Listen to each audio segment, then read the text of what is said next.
All right. Hey. Hey guys. We're going back. already? We're doing these super random and kind of lo-fi until we can do them the way we want to do them. But we're back with another one, mostly because it's been a while since we've chatted. And also, the topic of today's is going to be kind of about NFTs. And NFTs are getting really trendy right now. Like, everyone's tweeting about them. And actually, speaking of tweets, I guess Mark Cuban made an NFT out of one of his tweets and sold Are you that. kidding me? It's getting weird. I mean, I think is that not the definition of exploring the space? yeah, What I will mean, the these apes possibilities buy? are fairly Come endless. on. Look, man, if these people are willing to buy some random woman's bathwater, they'll definitely buy a tweet from Mark Cuban. I mean, come on.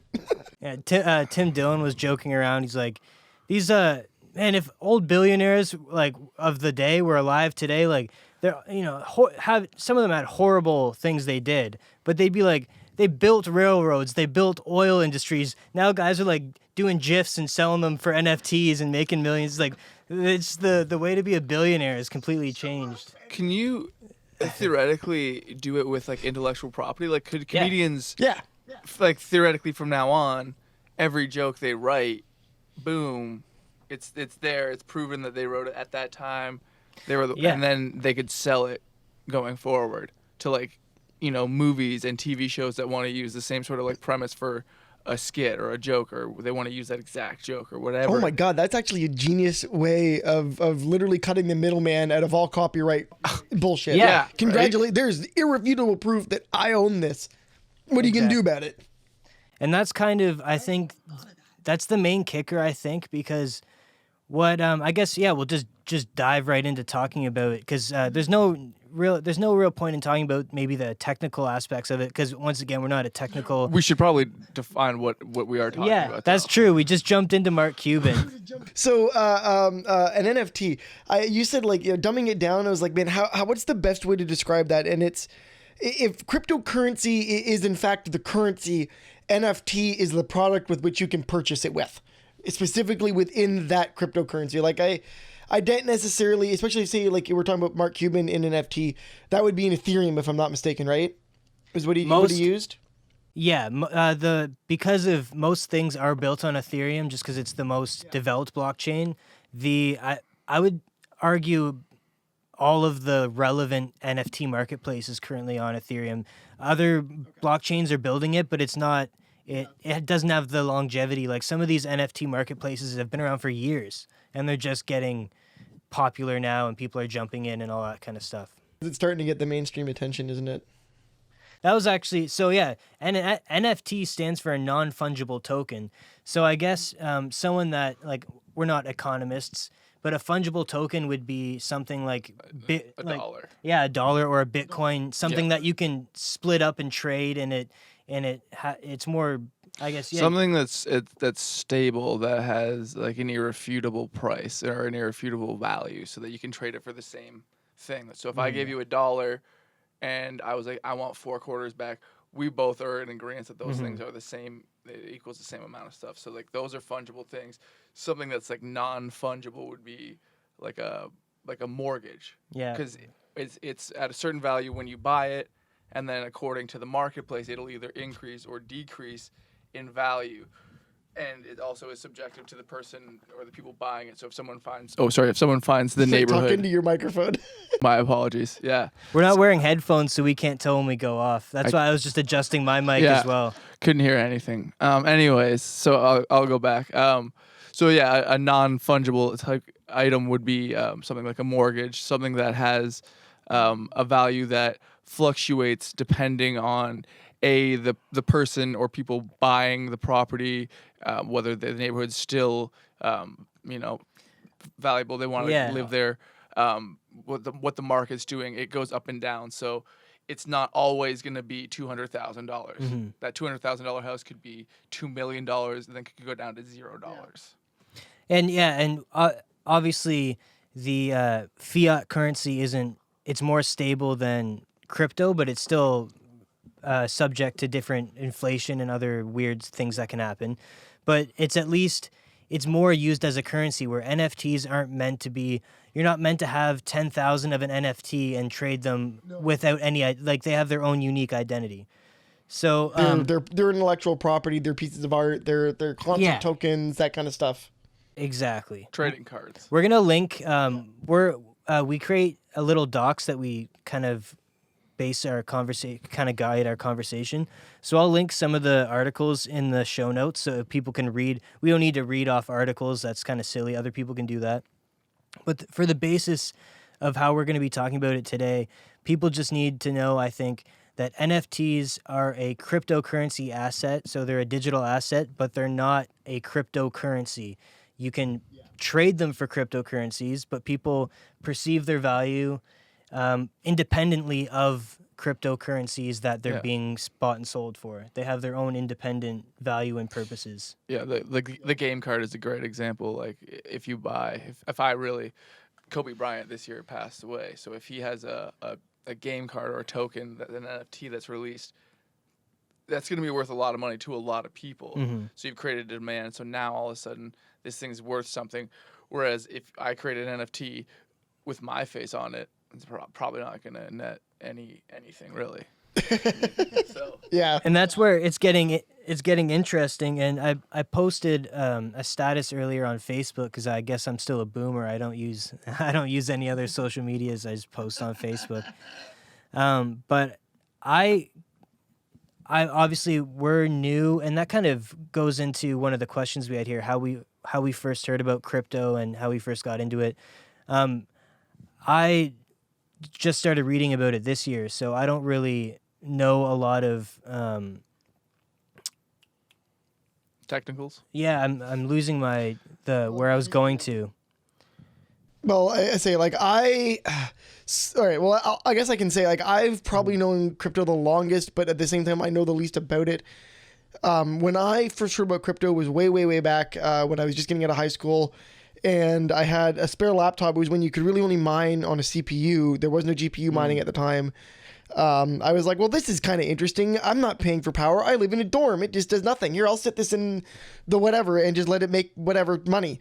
And then it was, but there was no value to it because at the time you could only do nefarious stuff with it. It was not, it didn't have real world value at the time. It was like, this is what people use on the dark web. Well, I have no business owning any of this. So delete and never look back. And then woe is me, like 8 years later, it's worth, however goddamn much. And it's like, I'd like to, don't like to think about that. That's called making a poor decision, but hey. Yeah. Well, there's no way to know. Really, what's and that's going what I mean. At the time, there was literally the only thing you could do was illegal stuff with it. So it's like, well, this is kind of a neat thing that I did, but whatever, delete. I don't need this.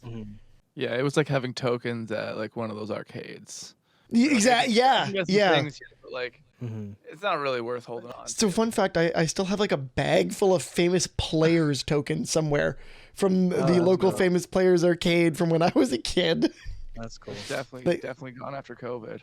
Yeah. Oh, that famous players hasn't been a thing in like at least a decade. I'm almost certain Cineplex bought all that stuff up. Almost certain.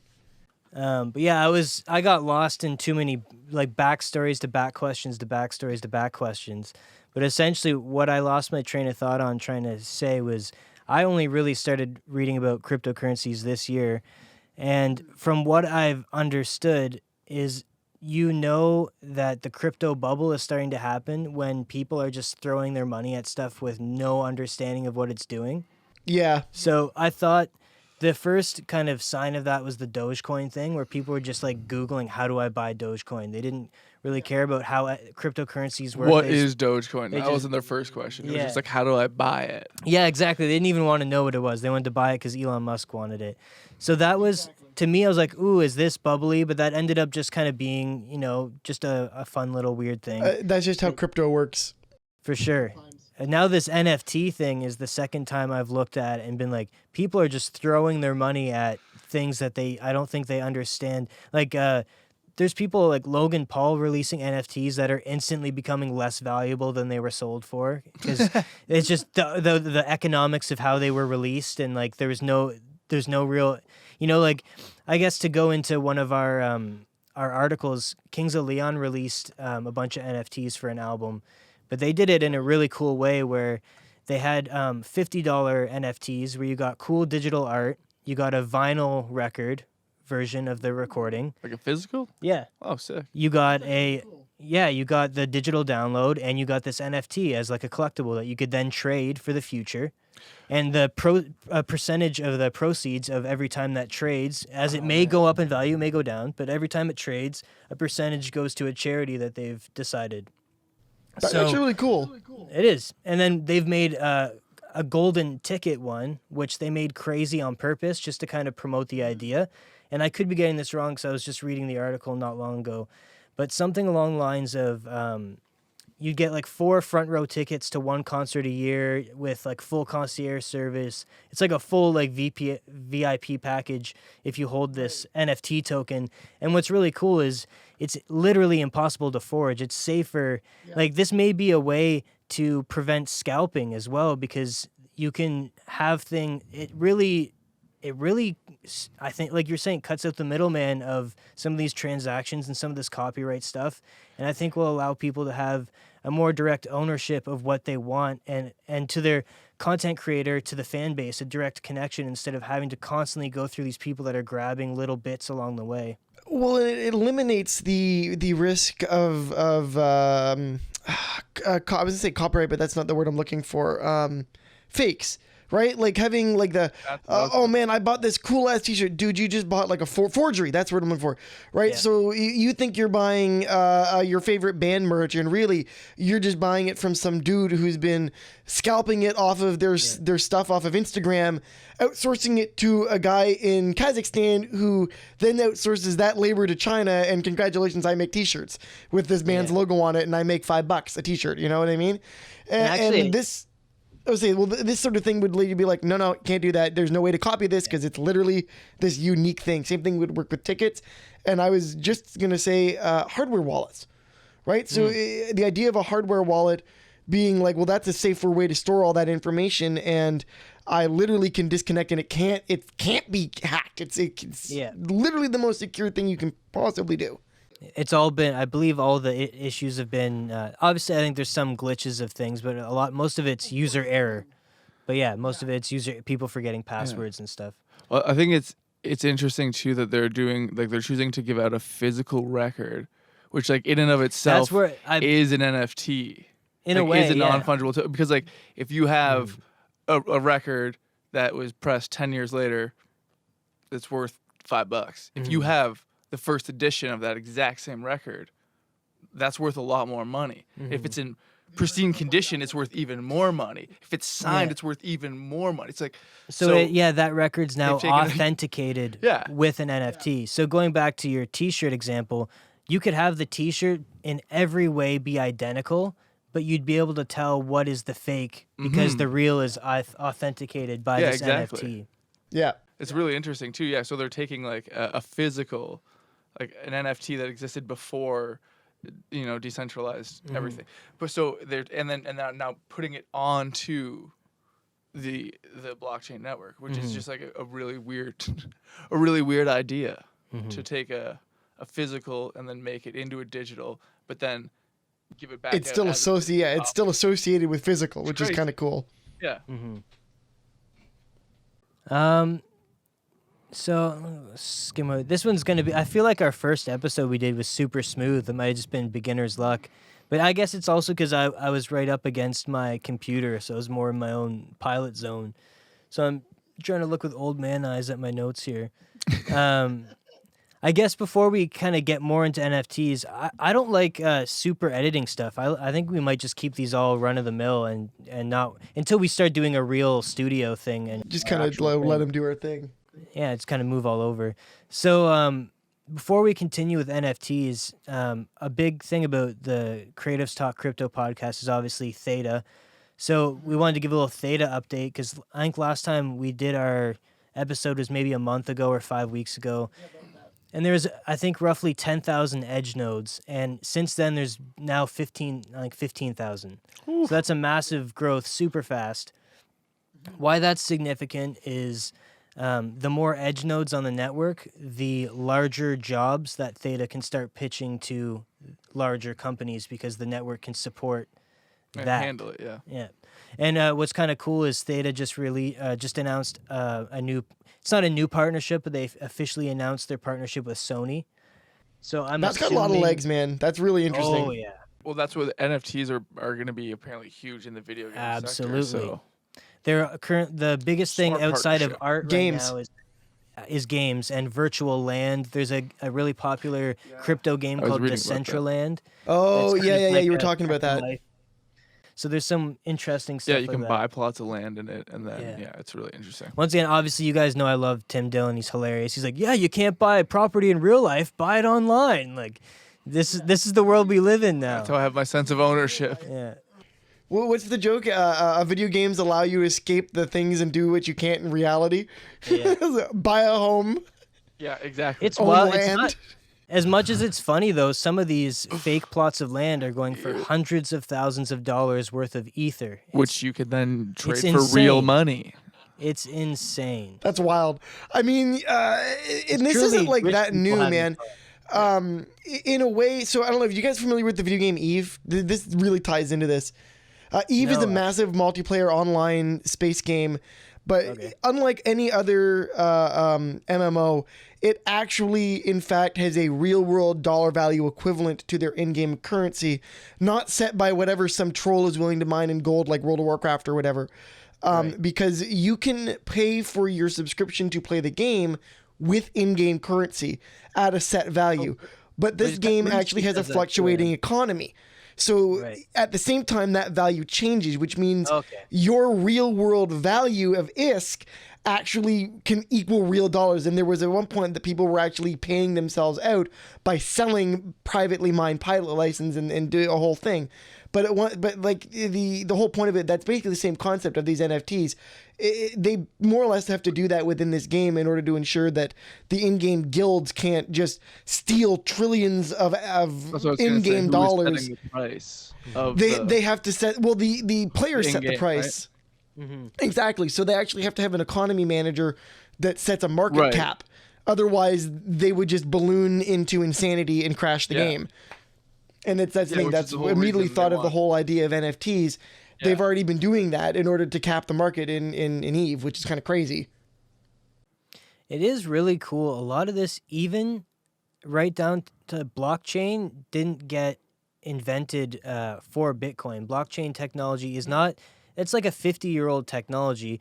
And it was used for just kind of, to my understanding, basic just logging things chronologically and in sequence for like newspapers use them and stuff like that. And it's wild. A lot of this stuff and like the hashing wasn't invented because of Bitcoin. All these things came together in Bitcoin. It was like a revolutionary combination of things. And now we're seeing all these things like, especially us where we grew up on the fringe of this technology, things that we saw were like video games and the economics that human beings created themselves within a game is now moving into real life with crypto stuff. Like you're creating your own economies, and it's really And like what's interesting too is that it's because of the decentralization of it.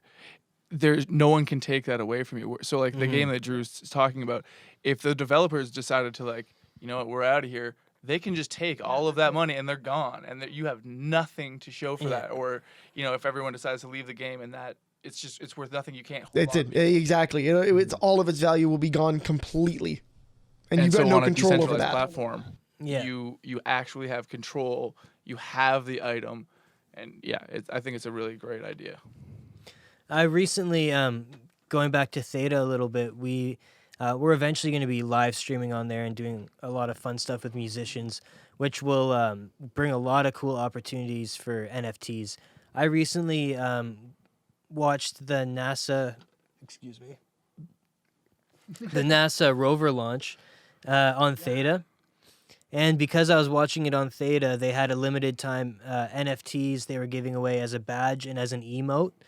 And they only gave out a couple hundred, and I ended up getting the Rover emote, which is kind of cool. So just like that's one of the ways that Theta Get will that be NASA using money. NFTs.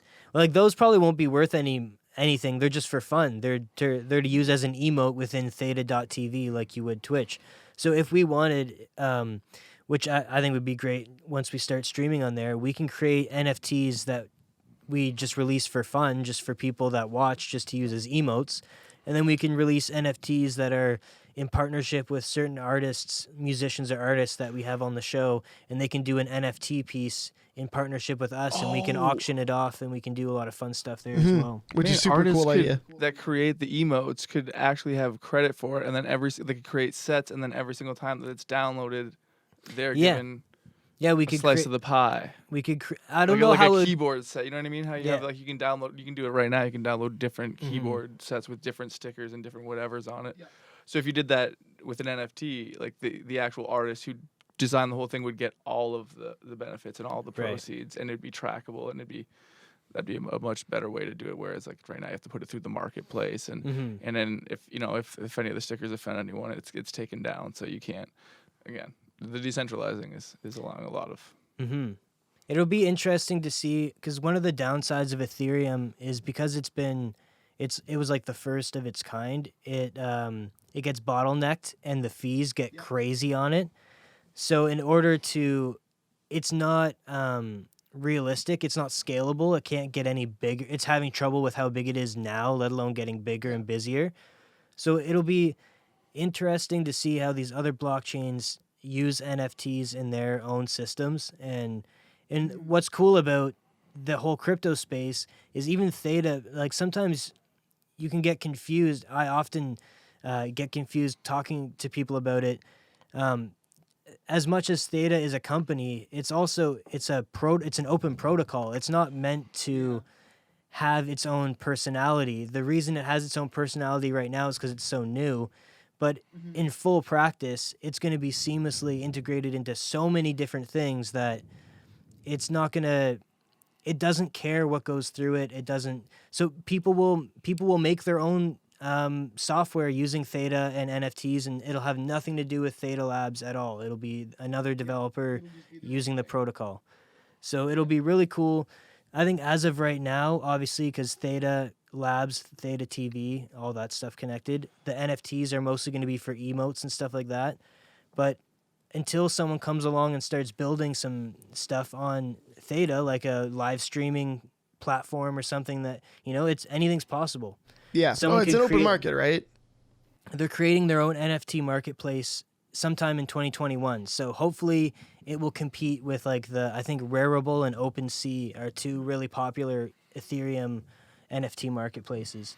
So it'll be really cool to see what Theta does with NFTs, because their fees are minuscule and it's lightning fast because it's a new blockchain. It's like a third generation blockchain instead of made in 2016 or whatever when Ethereum was.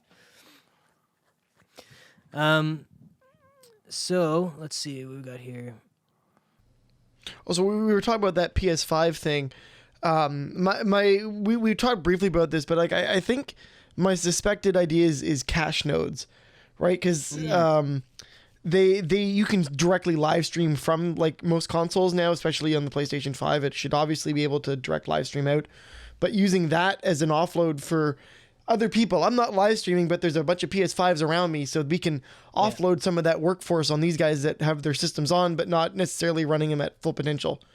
And especially in Canada, we spend so much for our internet. Like, I'm spending like $50 a month for internet, I think, and it's like I think they say it's 100 megabytes up, or no, 10 megabytes up, 100 down, or whatever. I'm not, but we get like 40 down.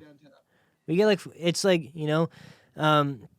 so some arguments might be, well, why would internet service providers want to welcome a company that lets you use every ounce of your spare internet service bandwidth when they've previously been benefiting from seemingly having set up? Yeah, like you're paying $50 a month for unlimited. You're not using it all. Maybe.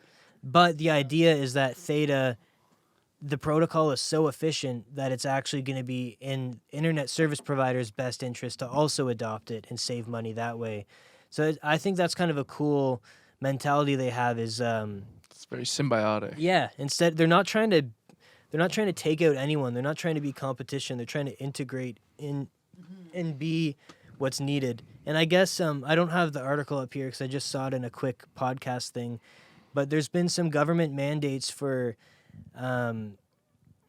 high-speed internet being a human right, and that needing to be more widespread, especially because it's not a luxury anymore. Like basic human survival relies on it. The pandemic has really highlighted that too, right? Like we're still in that unique situation in that, well, you've got no point but to remote learn at this point.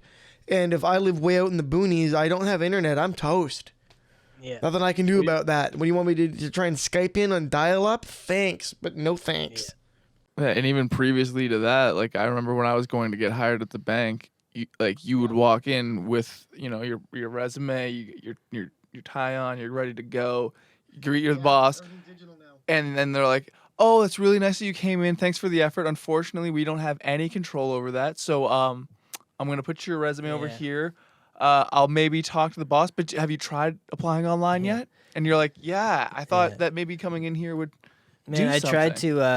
I tried to apply because I don't like sitting around doing nothing. So I tried to get a job at a grocery store because that's what most of my resume is, and within walking distance for a lot of reasons right now with all the stuff going on, and the grocery store by my house wouldn't accept my online application because I applied already 4 years ago, like before college. Wow. Yeah, it was still in the database, and I've called them before, and they're like same thing. They're like, "Yeah, corporate, blah blah blah. We don't do that, blah blah blah." Yeah, you can't walk in to get hired. It's annoying when you're entrepreneur minded, doing the work to find a crappy job that's going to distract you from doing the work you actually want to do. It's like if I could just get up and go to a place and make my $90 a day or whatever the crap wages, but be able to just go and do that and not have to also spend a month trying to find that job. And then also like effectively like brown nose my way into you giving me this job instead of just like, hey, you need a worker, I need a wage, let's go. Yeah, exactly. And then 3 months of trying to get used to the job and the schedule and the whole new, it's fun. Hopefully Theta and this stuff can create more self-sustainable things for content creators that they can have more control over their own. When you really think about it, we got into this at a really strange time where when we got into making both the video, entertainment, music industry, all that kind of stuff, everything became free kind of once we started making the stuff, which initially obviously was harrowing, but now it's kind of turning into an advantage where because we're used to doing everything literally for free, we can leverage our own experience and our own work ethic to create products that we can actually now distribute ourselves and not have to cater to some network executive telling us what is and isn't going to fly when they've been so historically wrong over. Like, how many stories do you hear about famous shows, movies, pieces of anything that is getting shut down from all the suits? It's like the most popular story. I mean, look, Denis Villeneuve had to make 2 amazing movies just to even be considered to make Dune, which is the movie he's always wanted to make, right? Like it's that kind of stuff. Like, fine, I'm gonna slog whatever it is, but I'm gonna do an amazing job so that you let me do what I. Now with this kind of thing, you can be like, you know what? I'm just gonna cut the middleman out. It's like crowdfunding. It's kind of the evolution of crowdfunding. Yeah. But that would it almost sucks because like maybe doing those 2 movies beforehand help him, like, with his chops, line everything up so that when he gets to do notoriety, right? That was the kills point. He needed too. the name. Yeah. Let's see. I think we've kind of gone over a lot of the basic notes. Some of these articles are funny. The Lindsay Lohan thing, I'm not even going to open, but I just thought it was kind of. I guess she's been into this for a while. Her and Soulja Boi have been into NFTs for a while. That doesn't surprise me. Soulja Boi is like surprisingly entrepreneurial. Yeah, he's always. Oh no, he knows. It's one of those like he knows exactly what he's doing. The documentary on him was crazy. Yeah, he was charging like $10,000 a show when he was $16 years old. And I was like, man, that's like, how do you even have the gumption to walk up to a manager of a bar and be like, you owe me $10,000 for tonight. By the way, I need to go to high school tomorrow morning, so let's cut it off at 11. Right? They're just like, excuse me, what? Crazy. Yeah, no, madness. Absolute madness. One of the articles here, it's honestly, there's almost too many. I was going to try and pull a couple just to talk about, but there's too many. And it kind of goes to my point earlier where if there's this many people jumping on it this fast, it's, to me, has the signs of something that's going to have a quick bubble pop and be ready for in the next couple years. This is like when you first hear about the new thing and it doesn't go over well and it needs time to mature a little bit first. The only counterpoint to that would be that we're in an unprecedented time where they're still printing money. They're still just giving money out to people. So no one really knows how long this bubble can sustain itself given the current climate, because if the money keeps coming in, that bubble is going to keep blowing and blowing before it bursts. Well, and like we were saying, we were saying in the group chat earlier, there's no, I haven't like looked into this, and I'm not a tax or money expert, but there's a lot of things people are doing weird with money because it's so new. For example, I've heard rumors of if you were to release a collection of NFTs and you auction off the first one for say 10 grand, you've now set the value at the other 9 to be 10 grand each. And you can then, if you donate those 9 to charity, you can then write off that $90,000. Some weird kind of, I'm sure that's not exact. You're trying to effectively like null yourself into more money. Yeah, I'm hiding my money so that I don't have to pay as much taxes. Yeah, and I don't know if that's exactly what's going on. But through a unique loophole that we haven't yet closed at this point in time. And that's one of the... It's open in the tax system right now. Yeah, and that's one of the things that I find that makes me a little nervous about NFTs potentially being a bubble. I think ultimately they're going to be a great thing, but I think right now... I think the good move is to research them and see how you can be involved in creating them. Don't try and buy anything. That's what. I think the best way to look at NFTs going into the future is the digital representation of physical goods, right? This can, instead of paying money for it, I'm going to pay Bitcoin for it, and associated with this can is a particular barcode. A barcode, but it's a unique barcode to this particular can. That's its NFT. And it can be worth the 99 cents I paid for this can, or in this case, if I was another retailer, I could pay the 99 cents and then take it to my corner store and sell it for $2.39. Therefore, changing its value, but it's still the same object, and then NFT can be to whoever then takes it, and then they can do whatever the hell they want with it. That's what kind of makes also, so I think a lot of people nervous about crypto right now is so much of it is intangible, nuanced, scammy in nature, scammy sounding when it's not. It's true. And that because many of them are, and the ones that aren't, the tech to create your own economy with a digital currency is so complicated that when someone does it right to try and explain that, still sounds like a pyramid scheme. It really does. It takes such a... That's why I like Cardano, because they have Charles Hoskinson's very active with his Ask Me Anythings in the community and talking, and they have a habit of... And they did it... I was kind of a candidate for this anyways, but they have a habit of taking someone who initially was starstruck by crypto and getting them to really get a level-headed approach on a future mindset on it, instead of like, where can this go? This isn't just a short-term money pump. Like, where can we actually take this? He has a lot of cool humanitarian things where he's looking at, which are humanitarian by in result, but he fully acknowledges they're done out of as a good business person. If you want to make a lot of money, if you can get the bottom quarter of the world banked, if you can get all of those people banked through your crypto, you're going to help people and you're going to become incredibly wealthy. You know, there's ways to do both. And that's kind of why I don't like the argument of all billionaires are bad, because it's just not true. A lot of them are, of course. And a lot of them, we don't even know who they are. Most of them, Yeah, we don't. most of them we don't know who they are. Yeah, But just I 'cause feel like there's someone's net there's worth going to is be a a new billion. generation of people worth money, like Mr. Beast or something, right? Who I want if it's possible to gain this much money, screw you. I'm going to make the most goddamn amount of money possible and then just give it to people. I'm just going to try, if this is my way of fixing the problem, Mr. Beast style, go out and buy a dealership and then just give the cars away or whatever, right? Like whatever. Yeah, Buy who someone knows? their dream business. Hey, what's your idea? What's your pitch? You know what? Done. I like that. 10 G's. Good luck.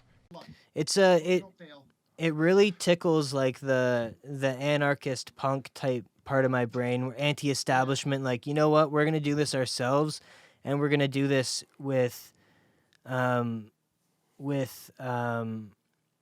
integrity and not. It's because by design the blockchains are designed for you to interact with people that you don't know and you don't trust because you don't know them. So if you can create a community that then can work together with that backbone of this immutable kind of anonymous community, you can get a lot of billionaires working together on humanitarian projects without being connected to it personally when they might not want to. Who knows? There's a lot of, or people can pool their money for a lot of things.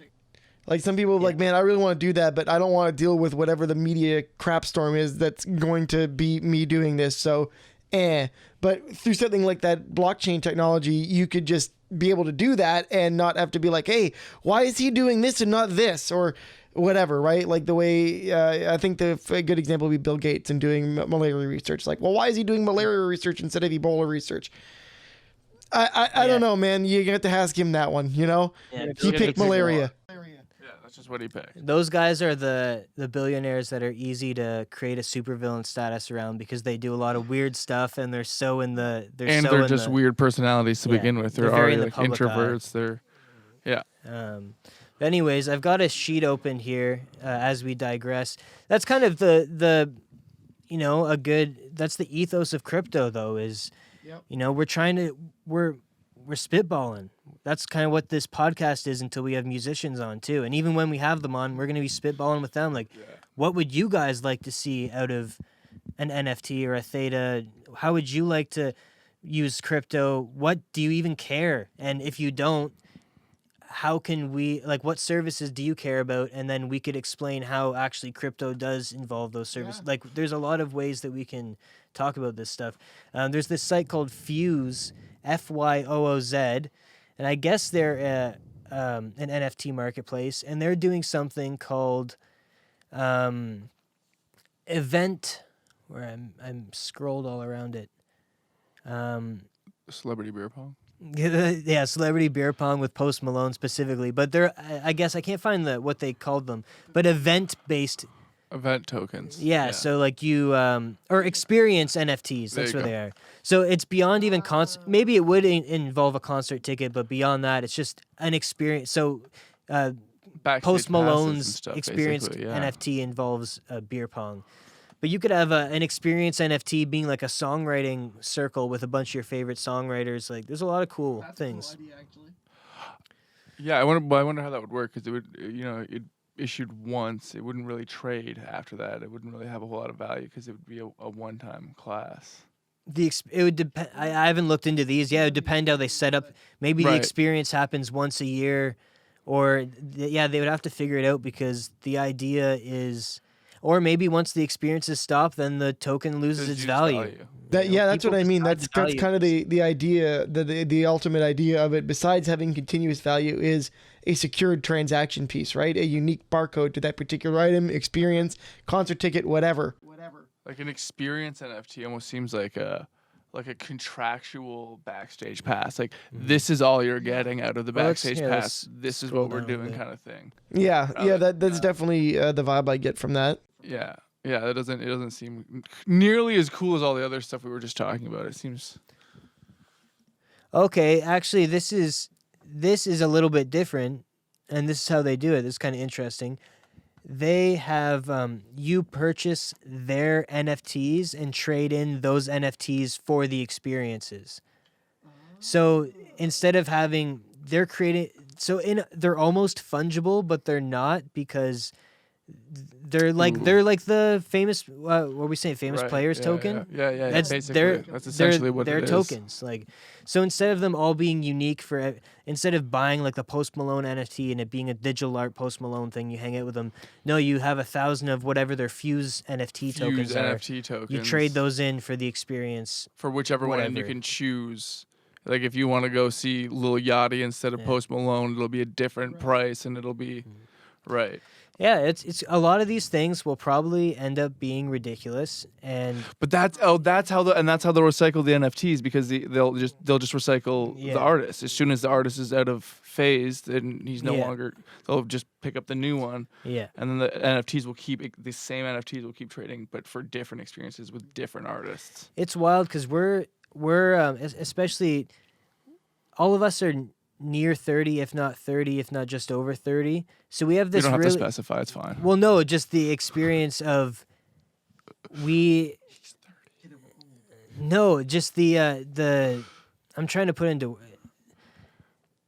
We saw a very strange and quick change of media, and almost all from the analog to digital, at an age group where we were able to remember it all. Yeah. Which is really strange. And used it all. So I think, and I think a lot of, because of that, we expect things to be a certain way and sometimes close our mind down to what they could be with this new technology that doesn't even have rules yet. Because we're so used to media kind of, even though it's gone through these changes, it always kind of followed like this gatekeeper model. There was always like a big company doing everything. Even when it went to streaming, it's always been a gatekeeper model. Yeah, Spotify. So it'd be really interesting to see as things decentralize more, which they actually even have, when you think about it through YouTube, just the fact that people are subscribing and only watch specific kinds of content on YouTube. YouTube's kind of decentralized. It's obviously a centralized delivery platform, but you can find your own niche of whatever you want to watch now. Like, you don't need to watch the cable network. Yeah, you can literally cut the middleman out and cherry pick your content down to the whatever specific thing you want. Yeah, you develop your own playlists, your own everything. Yeah, same thing with the Spotify, Apple Music if you use that. Yeah. But yeah, it's like right now NFTs are because they're new and they're weird, people are selling them for exorbitant amounts of money and stuff. But it could go down to something, when you think about it, a really cool thing would be to, as an artist, to bring back selling the single, and maybe you can That's sell. what I was gonna say with albums too. Yeah. Do the same thing. Like maybe your NFT only costs $1 and it's your single with album artwork that with maybe it's only $1. Who cares? But you can sell 10,000 of those NFTs and you've made your money back. And it's a way for you to still release your music on Spotify and still get the reach, but then you've got this extra, and maybe now that NFT, if you bring that, you have proof of that to a show, you get a deal on show tickets or something, like or merch. It's whatever you wanted. That's the thing. Like, you literally make your own rules of all of this stuff. Actually, that really brings an idea into Patreon tie-in too, right? Be able to exchange as part of a Patreon tier, you get a non-fungible token that is exchanged for something else that allows you into a secondary. It's almost like creating a secondary tier system. It's 100% like that, especially for in video games where you have like we're saying, like the items like that are super coveted. Oh, do you guys obviously you guys remember Diablo 2, massive game. Yeah. Do you remember, I think the website was called D2JSP, and it was a forum site, and it was a massive Diablo 2 network, and they had their own currency called Forum Gold, and that Forum Gold actually had real world value because people had its value. You could do work. I had a friend who did graphic design work and made people like avatars and banners for their forum profile, and he'd get paid Forum Gold, trade that Forum Gold for really cool stuff in Diablo 2. This was happening in 2004, 2005, before that was even before Bitcoin. Oh yeah, you that was know, like, happening with World of Warcraft these for concepts years. have been around. They're now just being turned into Well, something. that's what I mean. a These bit are the more people that legitimate. were teenagers and young adults, and then became computer engineers and creatives who were like, that was a really great idea that we did back in that forum in the day. Let's actually can we just take that out of the whole thing and just do that? Because that's a really good idea. And thus born is the And, NFT. They Yeah. tie it into like cryptography and incredibly. I didn't know there's something called game theory, which I've heard that term, but Oh, I didn't yeah. realize that's literally the study of how human beings interact with each other, Yep. which is so cool. I'm going to be going down a rabbit hole of game theory.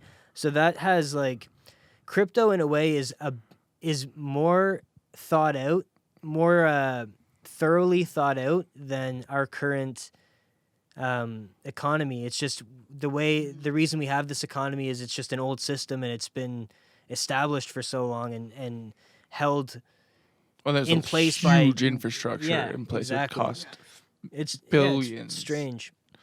to upset. Let's see what we got here. Yeah, I've just got a bunch of links here that aren't sounding as interesting anymore. We'll include some of them in the descriptions if people want to read them. But I think that was kind of the basics of what we wanted to talk about. Yeah, it's gonna be huge for video games. Yeah. Theta. Yeah, DLC items, many you name it. Because you could have an NFT for remember they used to have like raid parties or for WoW where you would join a party and then they would level you up just by doing the walkthrough with them because they were super good. You could literally turn that into an NFT now and then just keep selling that to people and then they just keep having to come back and they keep doing their walkthroughs and then you just keep making money every time. And if you get really good at leveling people up, then your NFT is worth more money and people are giving you more money every time for these walkthroughs. It's like there's just so many endless options within just video games. Yeah, it's crazy. It literally at the cusp of a new technology. You know what I mean? It's crazy, and that's the thing. Like you're talking about getting weird. People are just gonna start throwing things at the wall, right? Like with those experiences with Mark Cuban selling a tweet. Like they're literally gonna be like, we're just gonna yeet stuff at the wall and see what sticks, kids. Let's go. Yeah, and it really makes you realize how much like FU money is out there with people that just right down to like obviously the super rich, whatever, but even the person making maybe 80 grand a year doing cement, but they just don't have they don't have a money sink passion or something, and they just stack money and they're like, you know what, I'm gonna throw 20 grand at an NFT today just because. I think a lot of people do that because they want to trade it for more money down the road. That's the hope. And historically, that's what was happening. But when you have a massive influx, things start getting weird. Yeah. It's been a lot of this. Obviously, with how connected we are with social media now, when the word gets around about something real fast, and there's no time for people.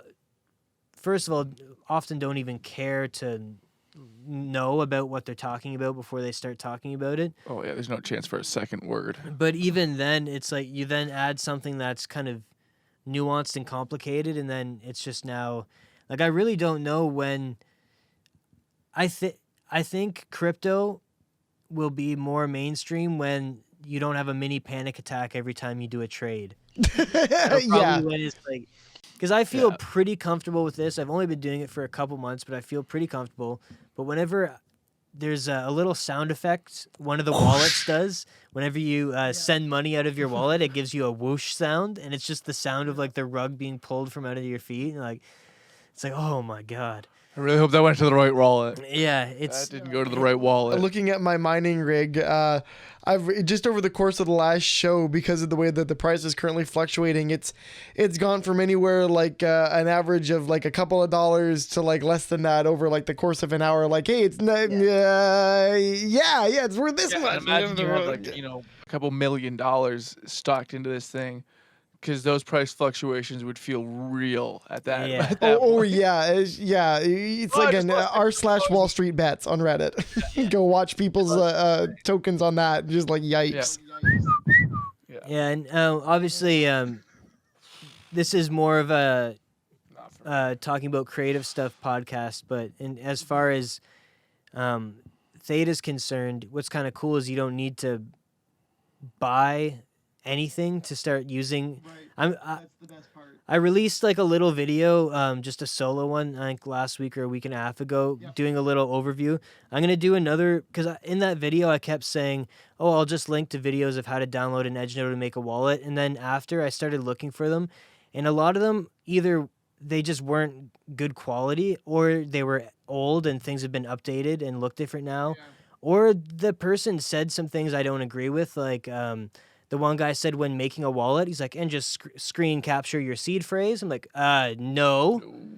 Do not keep a digital copy of, like, no. So, like, I want to kind of go over that and explain to people, because I was talking to Sam, our mutual friend, Sam Kruger. He's very knowledgeable. He had experience with Bitcoin. He used to actually trade them for, like cigarettes and stuff in high school, like the old, classic Bitcoin stuff before it was super valuable. So he has an understanding of how it works, and even explaining to him how to buy Theta, I was like, ooh, yeah, this is not a... Oh, it's a whole thing. It's a Yeah, it's not whole as thing. it's not as, yeah, it's its own unique thing. And then staking it and setting up a Guardian node and doing it's a lot. He started with an edge node, and that's what I recommend to everyone. It costs you nothing. You download it on your computer, you set it up with a wallet, you see how the interface works, and you'll also know real quick if your computer likes running an edge node or not. If your fans start going nuts, maybe it's best to wait a bit, because you don't want to burn through your laptop when Theta and T-Fuel are not very Worth valuable at the anything moment. At this point. Yeah, I don't recommend running something like that on laptops, generally speaking. No, unless you're doing that for that purpose. Like I have mine on my MacBook right now. A MacBook's pretty sufficient with an SSD. It's doing fine. But even then, I have a fan sitting on it 100% of the time, just going, because it's. And I have a couple laptops that are just solely dedicated to the edge node completely. You don't want to mess around with ruining your equipment on something, which is like going back to near the beginning of the episode. Drew was talking about the PS5, and hopefully that'll allow a lot of people to not have to buy any separate hardware to use the Theta network, because their smart TV, Samsung is a major partner. Their smart TVs, their smartphones may have Theta cachers in them in the future. Your PS5 may have Theta cachers in the future. There's also another, apparently a Fortune 100 company partnership being announced that hasn't been announced yet. Oh, Samsung's got like fridges and like dishwashers. Well, the Internet of Things, right? That's what I mean. So like every single one of those things could be doing caching for them. Yeah, well, a blockchain would certainly be a really much better way to secure the Internet of Things, as it currently is exceptionally insecure. 100%. For sure. But I mean, like that adoption is also, like we were saying, it's such a hefty thing to take on because of the infrastructure that's already in place and the amount of money already on the line is. Yeah, again, it's a sort of thing. It takes large companies staking things, and then as that picks up momentum, it gets more people to want to stake it, right?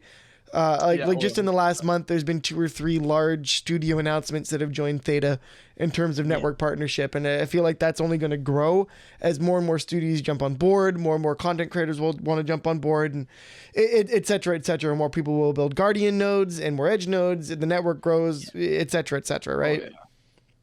And the Guardian nodes have been growing as well. We've gone from around 2,500 to almost 3,000 Guardian nodes, which is pretty. It's pretty That's cool. Substantial growth as well. Yeah.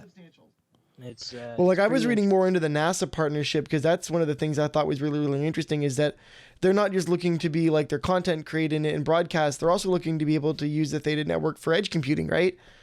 Well, they need it. They need Absolutely. it. Yeah. It's That's cheaper what than they building a don't think supercomputer. anymore. It's cheaper than a supercomputer.